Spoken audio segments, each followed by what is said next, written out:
So a marketer said recently that the greatest fear that he has for his brand is not lagging behind his competitor, but lagging behind the customer, his customer. And I think this is somewhat of a legitimate fear because when you look at the canvas of content created today, in contrast with the customers themselves, there is a disconnect. There is no shortage of misfires. In fact, just last week on CNN Money, we were just talking about this backstage. It was about a story about a beauty brand that had to retract its ads. The headline was, "Another day, another brand under fire for an ad that many customers saw as tone deaf." Certainly progress has also been made, but let's level set. Let's level set. How are we doing as storytellers in terms of serving the audience, the evolving audience in America? And if you could give a grade, if that storytelling or that content was a student, what grade would you give it? You said you wanted to go first, right? Yeah. Son of a- You wanted to go first? Negative. I want to go last. I don't think I am in a place to be judging others, honestly, so I don't feel comfortable grading anyone. I think Yeah. we're all trying to do our best. But I believe that you are supposed to serve the audience, not sell them. I think the mistake is that you think you ever have more power than the audience does. The customer is driving the conversation always. Once you honor that, it's a lot easier to then serve and work with what it is that they're telling you. I think the mistake is where you think the power lies. Yeah. I mean, I think a lot of it comes down to if your customer, if the person who is consuming your content or you are bringing brand messages to or stories to, like when they come into your office, not just your agency or your as a publisher or the brand, when they actually come to the office, like would they feel comfortable there?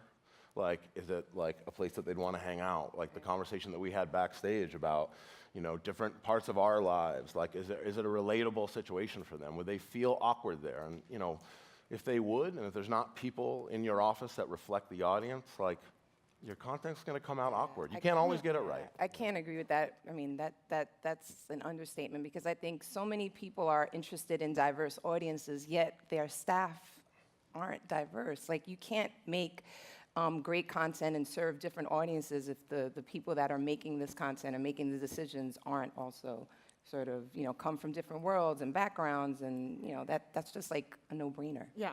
And so let's talk about the opportunities then. Viola Davis, when she accepted her Oscar, on stage, she said, the only thing that separates women of color from everyone else is opportunity. For sure. And in our industry, we have seen movements and initiatives and declarations forcing some of that opportunity service. As an example, Free the Bid is an organization that invites companies to guarantee a female director behind the screen for triple bids. I believe it was General Mills last year when they had their portions of their business in review. They stipulated that competing agencies must have 50% women on that staff, and 20% of the people on that staff had to be people of color. What are your thoughts in terms of, well, I'll call it mandatory inclusion or quota-based activities, and what are some of the things that you are doing at your respective companies in terms of surfacing these opportunities that you were just talking about? I mean, philosophically, the idea of making sure that when you're granting business to people, that you believe in the way they're practicing the business is good business.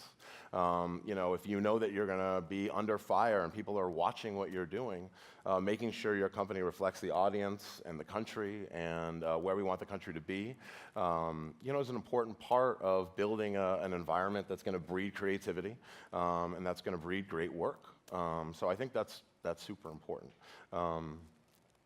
I think as far as like what we do to try to keep the message right, you know, we try to build ambassadors that can kind of help us through that. So we're building a program now with AT&T to help filmmakers from underrepresented communities, whether it's LGBTQ, women, and people of color, to make their first big calling card film.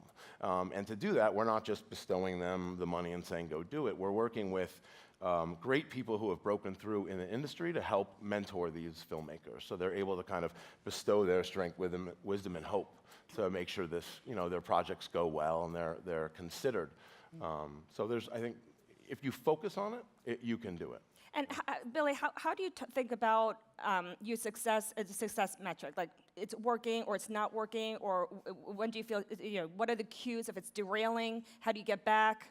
Well, I mean, I think for that particular program, I think the idea with that program is to give filmmakers an opportunity to, kind of change the tapestry of the type of filmmakers that are behind the camera, right, both for women and LGBTQ. So the goal of that program is to give them a calling card and hopefully that they get their first big feature after that. So that would be a metric. Film festivals, exposure for the filmmaker, building a community that they can continue to make films with.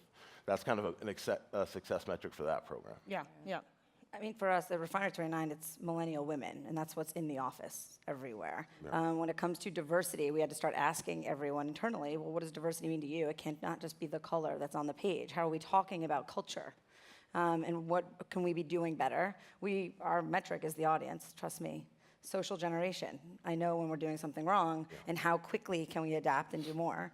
We created Shadowbox Anthology a year ago that we launched with Sundance as our partner, as well as USC Annenberg and the studies that they were doing, and using the data to drive to make sure that the 12 short films that we commissioned were all directed by women. We tried to staff up the best that we could with women, but what we then gave was creative freedom. And that's the thing that's really hard to come by now. We found the voices and the people, and most of the time you're betting on the people anyway when you meet. And we bet on the people, and we chose the voices, and then we said, and now here it is. This is your chance. Go make it. And we've seen outstanding results from that. So I think a lot of the fear is always, oh, it's risky, or you can't find someone, or you can't. That's not it. Ask, do more work. And we had to do more work to staff up properly and to go about figuring out how to get that partnership off the ground. This was a digital company. We turned it into, basically a media conglomerate in seconds to get the right women to be making that for that program. Yeah, metrics is different for the way Pharrell and I have approached the content we've done so far, because we end up our metrics are more like what doesn't exist, like what hasn't been done before, and trying to find those things. Like the Happy video was a great example of like, oh my God, this is a 24-hour concept. How are we gonna get 24 hours of footage? But the fact that it was so risky or scary, that's what made us wanna do it. Or Hidden Figures was like, how are we gonna do a movie about math and science and make this interesting and cool? Like, we're always just trying to find and I think the metrics thing is always hard sometimes, because they don't want to be like, well, we have to do X, Y, this, and this. It's just more about what feels like it hasn't, an area that hasn't been done before, and feels like we can, sort of make a mark there. Right. And that's a lot of gut, right? There's a whole It's lot all of good. instinct. Yeah, there. it's all good. But I think that's just such a fun way to create. If you don't feel a little bit like scared, or there's not like some risk involved when you're about to do a project, I think that's a mistake, because then that means that it's probably been done before. It's not as innovative. And I just think like, and obviously you can't maybe afford to do that with everything you work on, but maybe there's a ratio, or, that's where the metrics come in, right? You're like, all right, well, X amount of our projects, we're just gonna jump out the window and do something crazy. I think that's like necessary. Yes. Yeah. Yeah. Yes.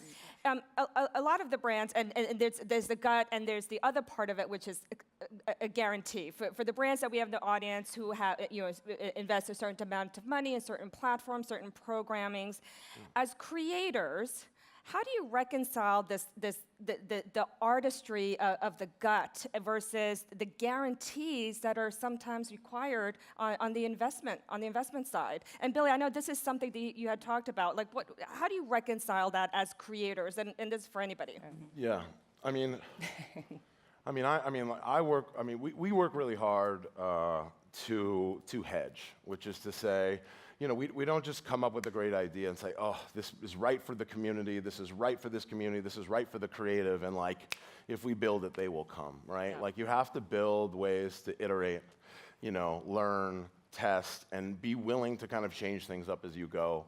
You have to have, I think often when you get in things that feel like passionate creative endeavors, you're just like, this is a great idea, let's go. And like, you always have to do that, but you gotta build a sound paid media strategy, you gotta build a sound engagement strategy across all the social platforms. You have to do all those things that which I love as a content creator. When I did come into more of the brand world, that marketer's toolkit across all those platforms to bring eyeballs for product benefits, like I try to use that for story, so we are all actually building an audience with all the tools that we have, not just make it and go. So I think anything that you build creatively needs to have a sound strategy about how it's going to reach an audience and how you're going to change it when it doesn't work, things like that. I mean, I think it's important to bring that smarts to that passion for sure. I think there's also a way of a middle ground right now. So when we even did Shadowbox, we found a way to work with Dove Chocolate, and we said, okay, we get it. It's scary for you to just give creative freedom to a director to make her commercial. We get it. That could be frightening for you. So how about give one, get one? If you can, she'll make a commercial for you, but then allow her and invest in her as a filmmaker and allow her to make something that's of her craft. And it was a very nice way to take that first step forward, right, and bridge something. Everyone got to build relationships. They'd made a bet on a human. At the same time, they were getting their business needs met, and that was going to be guaranteed. But here was this risk we were all going to take together. And I think it was a good first step as far as like, okay, how can we satisfy brand needs and making sure their business needs are met, but like entering everybody into this risky, wild. And you can market that risk. People will appreciate that risk, that transparency, which is to say, hey, listen, you market that marketing, right? Which is to say, like, the brands that are going to embrace that and like take that subject on and give an opportunity to somebody to tell a story, but that doesn't necessarily tell the brand story, like hook, nail, and sinker. You can really tell the story of the brand's involvement in that and what their trials and tribulations were around that. And I think that's a really great way to kind of like tell the brand story without influencing the piece of content when it connects with an audience. Let's talk about in front of camera. Yeah. And when we had talked last week, we had talked about how at times the talent in a particular piece of content may not reflect or does service to the greater diversity of the audience that we are serving, that we are respecting. And I believe it was you, Billy, who had mentioned, sometimes that, we don't hold hands with brands and walk into the content sunset together and pigeons are flying about. How do you talking about? And you guys are all marketers. The gut and the guarantee, the caveman and the astronaut, but yeah. In terms of casting to do a respectful story for the audience that we are serving, sometimes that does not always beautifully align. Yeah. And you don't have to cite any specifics, but yeah. what are some of the strategies that you take on to kind of reconcile that tension? Yeah. I mean, I think brand friendliness around talent is a complicated issue. Yeah, I think yeah. if there's talent that one day, you found Kevin Hart in the clubs, X amount of years ago before he became the Kevin Hart that he is now, and there's no way a brand would have touched what came out of his mouth. Right. But now, there's a lot of brands. Kendrick Lamar is in these. I was like, oh my God, Kendrick Lamar is in an Emmerich spot. This is amazing. Right. That is a very complicated line to watch. Which is to say, if this talent, this celebrity, this person who represents a psychographic and an interest state that you're trying to connect with, has a voice that you want to be a part of and that you want to enable, but it is scary to people who don't know the poetry of that. Yeah, celebrity is tricky just overall, right? Yeah. Like you just never know, and I think sometimes a lot of brands don't have the, whether it's the right people working there to kind of give a clear indication of what this person stands for, which I think is hard. Unless you're in the culture and really understand who a Kevin Hart is or Kendrick Lamar is, you're not going to even know to be able to raise your hand and be like, oh, I know who we should, consider, because you're not ingrained in the culture. So it's tricky, but again, it goes back to the staffing issue and having the right people. Who's in the room? you know, Who's in the room when who you are in the cast them. room and can make those suggestions so that you can catch that person maybe before the rise or have the information to be able to be like, Right. this person makes sense for our brand. Right.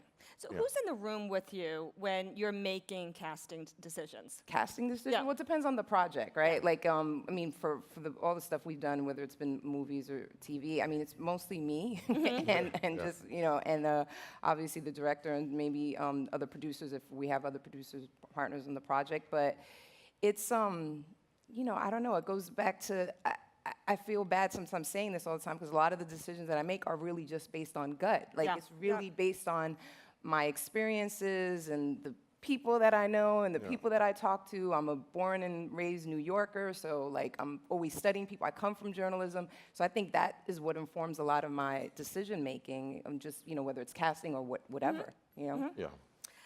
We're just running out of time. Just a closing statement. I'm going to close today with a future view.